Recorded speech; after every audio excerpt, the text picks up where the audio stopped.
Itinuturing na ng DOJ na suspect sa mga nawawalang sabongero ang businessman na si Atong Ang at aktres na si Gretchen Barreto. Nanindigan naman ng palasyo na walang sasantuhin ng pamahalaan para makamit ang hustisya.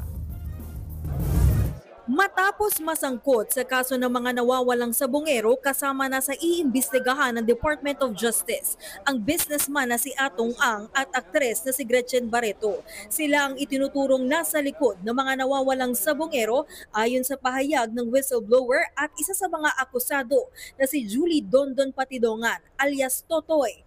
Pero giit ni Justice Secretary Boying Remulla, hindi magiging madali ang investigasyon. We will have to include them as suspects. Mabigat lang talaga itong laban dito kasi nga sobrang daming pera at sobrang daming koneksyon.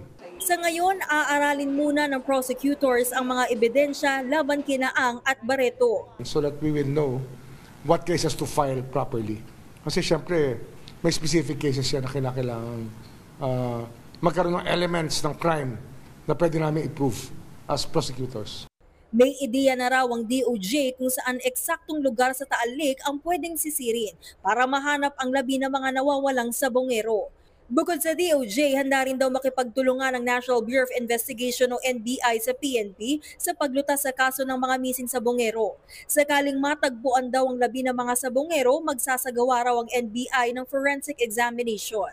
We have the capability. May DNA kami, may examiner kami, forensic. Kahit na buto na lang, kahit bangkay na lang, ma-identify namin yun.